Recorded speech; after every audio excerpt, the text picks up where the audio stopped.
Guys, what's up? Darcy here at 6 Strings 9 Lives. It's time to update the Kreator ranking.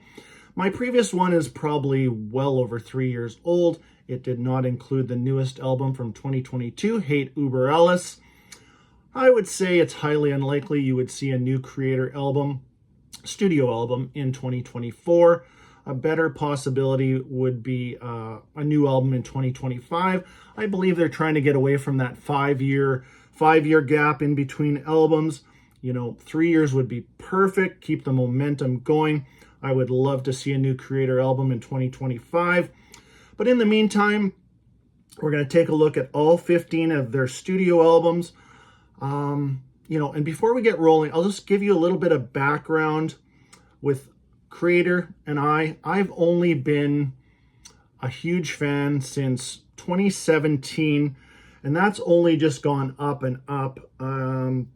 Back in the day when I discovered thrash in 85, late 85, 86, I really don't think I was fully aware of, especially the German Big Four, which I am a huge fan right now. I have so many albums from Sodom, Destruction, Tankard, and Kreator. And Kreator has actually become one of my favorite thrash bands, of all time. And yes, there's some diversity, different things in their discography. We'll discuss that for sure. But it's a band that I don't have that firsthand experiences with.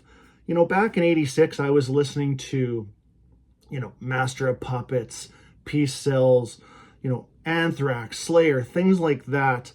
I always thought, in my mind, I was aware of Kreator, never really listened to them. I thought they were a little too extreme for me back then. And, extreme's a big word, but I just thought, what, they're just too harsh for me. Because comparing, let's say Pleasure to Kill to Peace Cells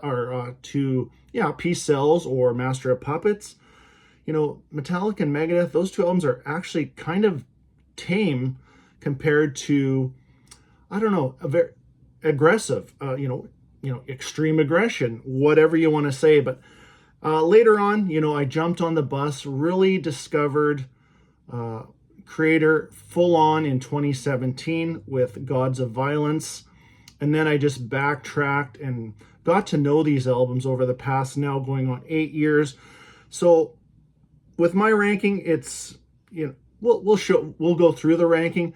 But again, I don't have that firsthand experience. I would love to, but I think I'm at the point right now where I have almost that firsthand experience just by listening to these over and over and over and just loving the band.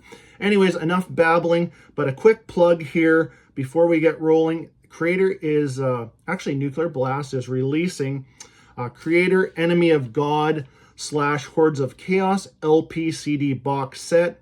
I wrote it down. It includes 1 demon mask, 2 comic books, Enemy of God 2 LP gatefold 4-page booklet. It is remastered, just so you know. It also includes a 2 CD digipack of that album, remastered, plus some Wacken Open Air 2005 live album portion, whatever you want to say. And it includes Hordes of Chaos, a 1 LP gatefold remastered, plus bonus tracks, a 2 CD digipack remastered also, plus bonus tracks, plus a remixed album.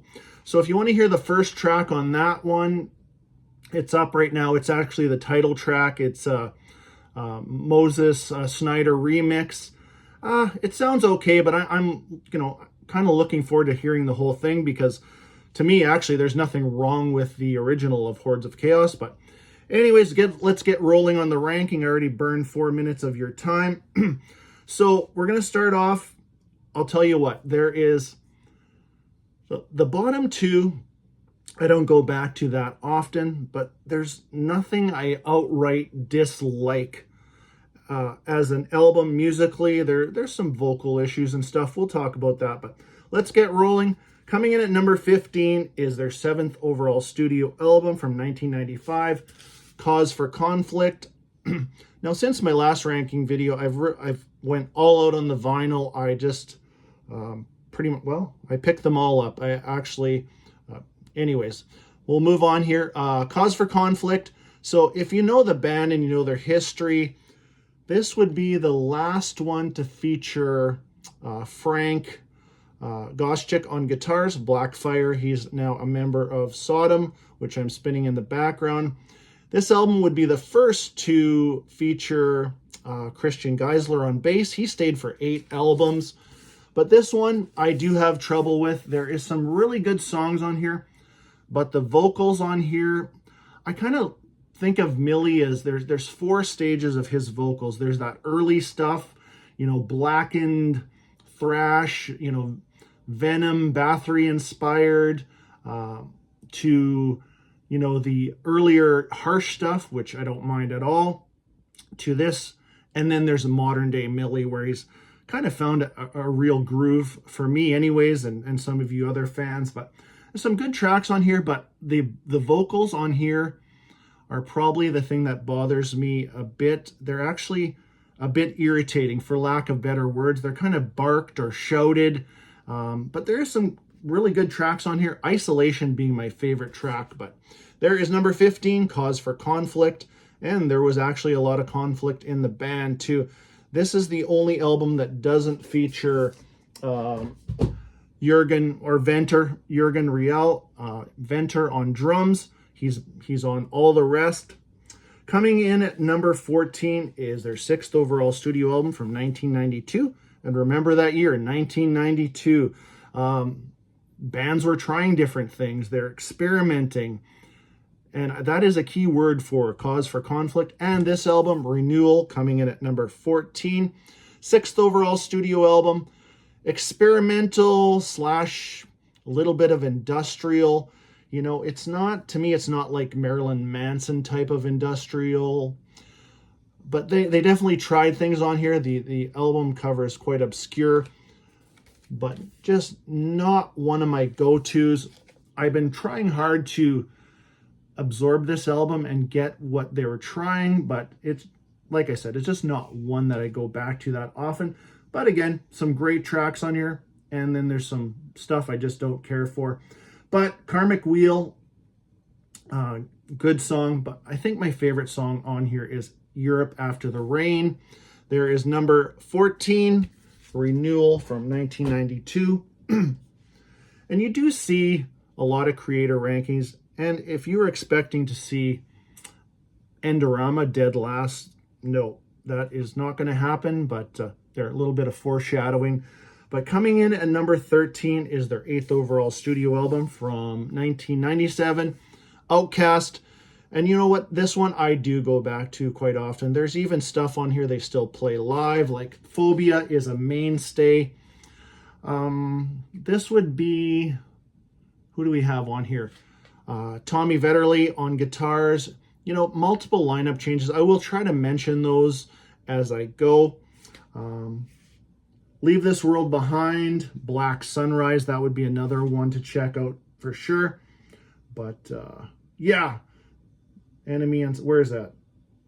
Oh, Against the Rest. That's another one of my favorite tracks. So here is number 13 from 1997.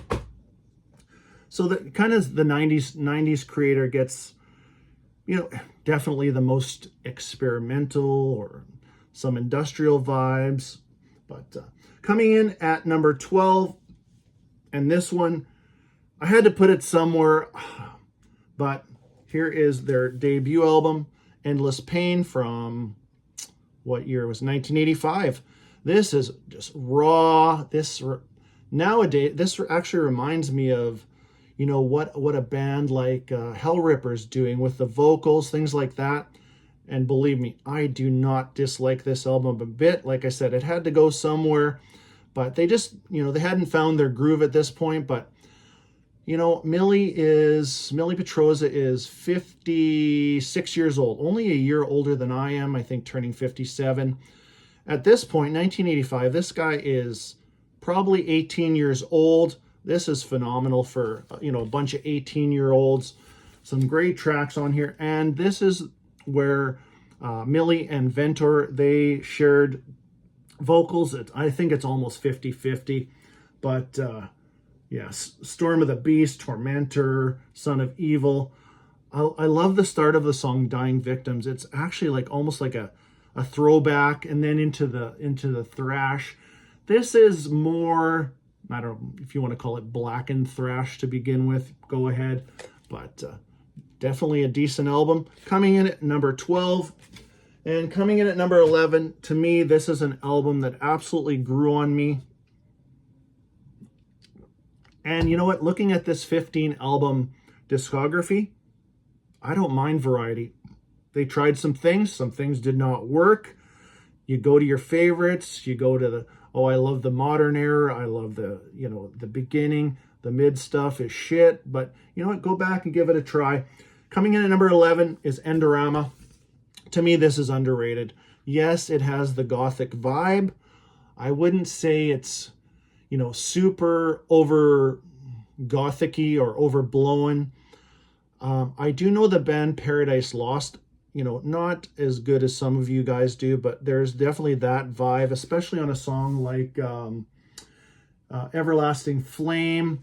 But you know what, give this thing a try. This is, I see it on the bottom of so many lists and I just don't understand it. It is, I don't know, let's see. Try the song Golden Age. The title track Endorama is awesome. I don't dislike any song on this album, to be honest with you. Soul Eraser, heavy track. Try, where is it? The Chosen Few, another good one. Yeah, just try any track on here. Yeah, it does have like I said, a little bit of the gothic vibe, but Millie, his vocals are excellent on this album. This would be the last to feature Tommy Vetterli in the band, but give her a try.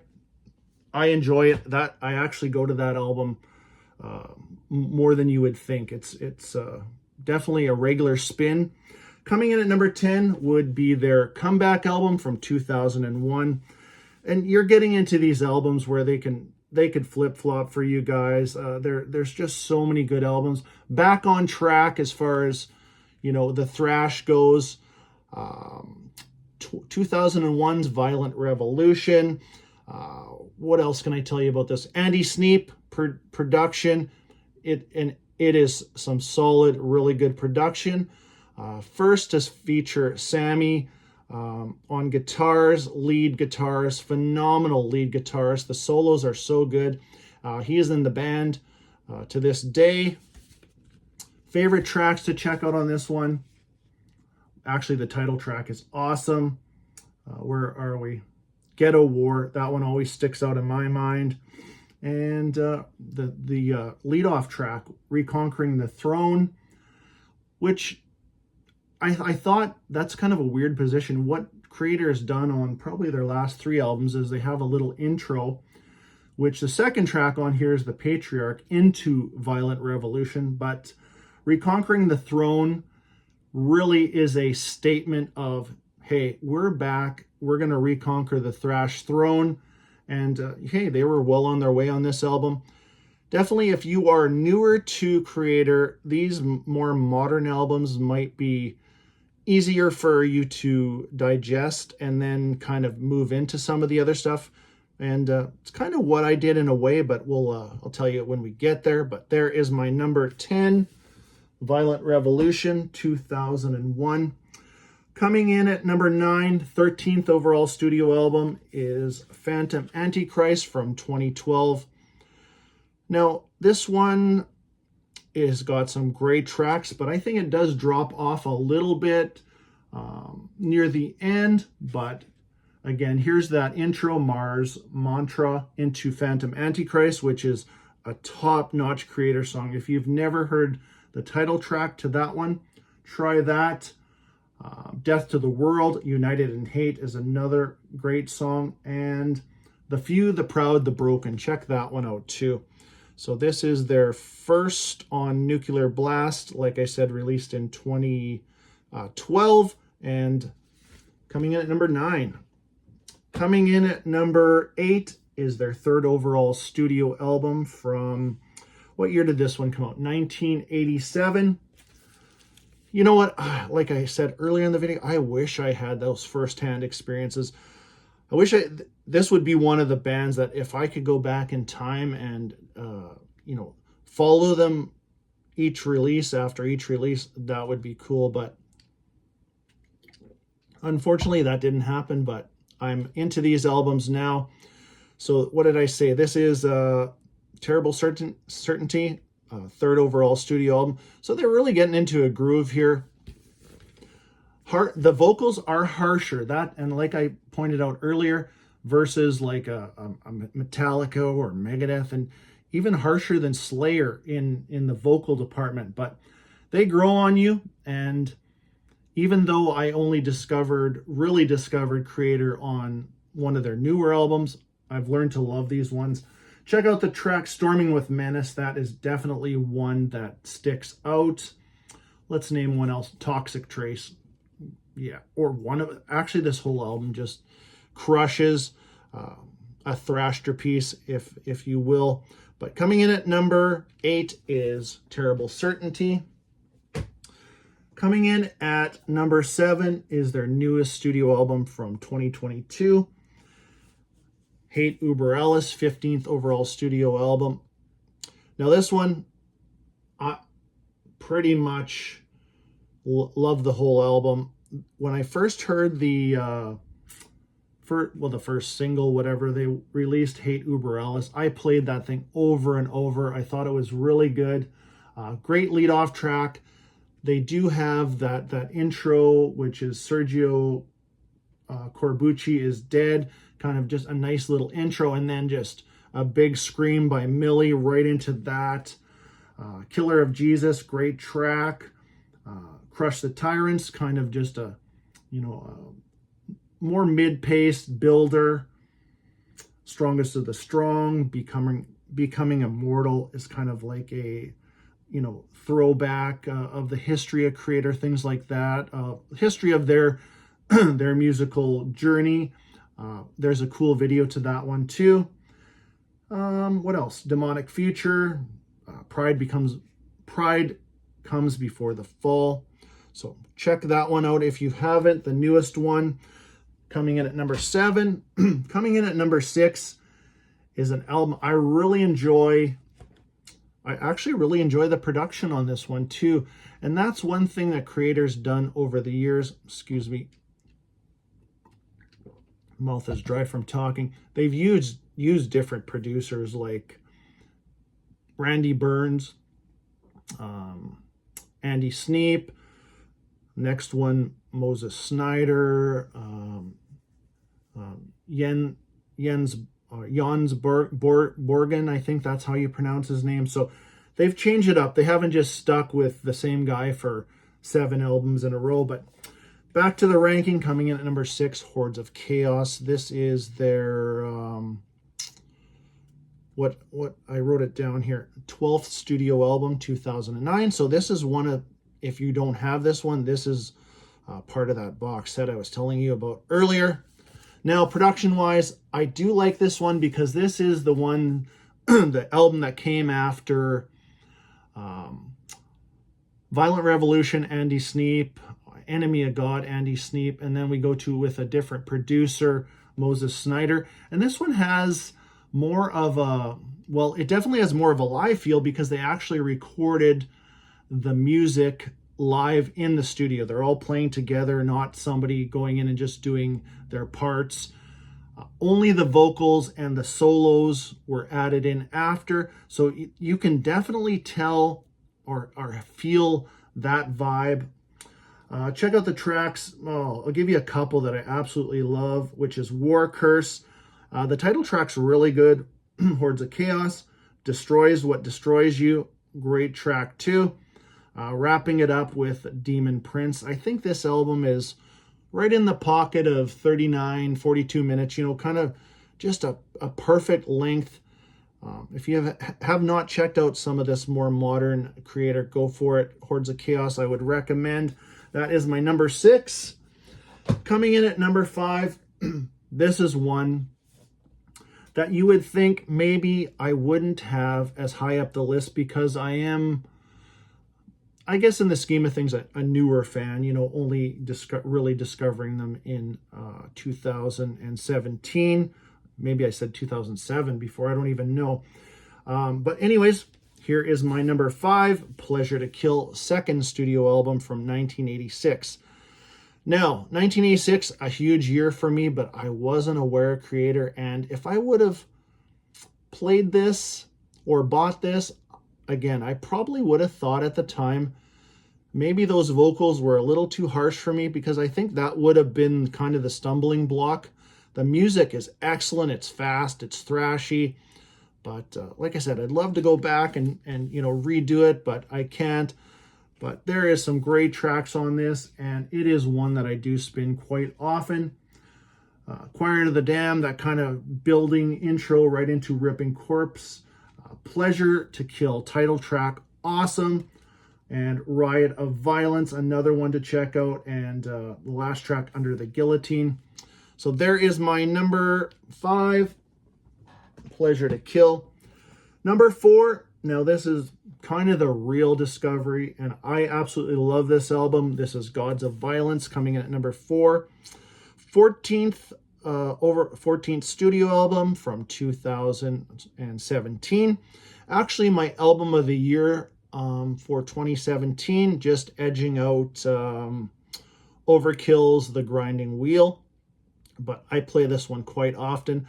This is the cover. I think this is the North American cover. I actually do have the European cover too, which I like just as much. They're both great. But I heard the track, Hail to the Hordes, the video, whatever you want to say. And I loved it. I love the vocals. I love where Millie's at right now. I think it's, you know, more fitting for the times, more fitting for... they're not going to go back and do, you know, Pleasure to Kill vocals or Terrible Certainty. And they still do them live. And I do actually have quite a few live albums from Kreator, and they sound awesome too. But yeah, Hail to the Hordes, what a great track. Check that one out if you haven't. Another one of my favorites is the title track, Gods of Violence. And that's where, like, Sammy on guitar just shines. You know, Venter always, he's a great drummer. He's I mean, him and Millie have been there from the start. But getting back to Sammy and solos and just little guitar fills, things like that. I shouldn't say fills, but the solo on Gods of Violence around the probably 4-minute mark. Check that out. It's just phenomenal. A couple of side-by-side, heavy, aggressive track. Again, this one starts off with an intro and then right into another one of my favorite tracks, which is World War Now. Solid album. And higher up on my list because, like I said, this is the one where it really took off for me. You know, and since then I've invested the time. And right after that album, where I went was backwards. I didn't go forwards on picking their stuff up. And here's one of the first that I picked up. My number 3, 5th overall studio album from 1990. You know, you think this is the same year as what came up? Rust in Peace. Yeah, I mean, this same year. Coma of Souls, my number 3, 5th overall studio album. Now, this one would be the first of 3 with Frank Goschik on guitars, like I mentioned before, or Blackfire, whatever you want to say. But this one really hit home with me. I love the aggression on here. Randy Burns produced this one. Favorite tracks on here. The leadoff track, When the Sun Burns Red.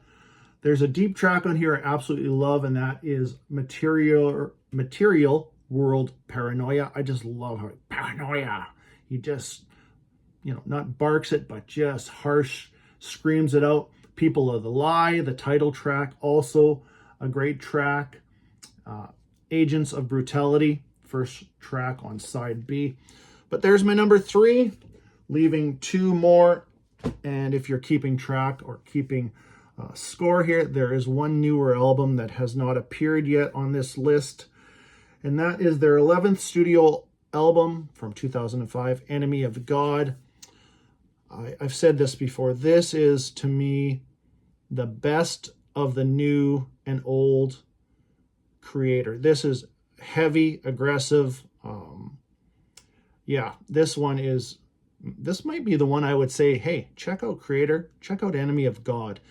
It's got the modern, it's got the, not so much the mid, but it's got some early vibes too. Vocals, music, perfect.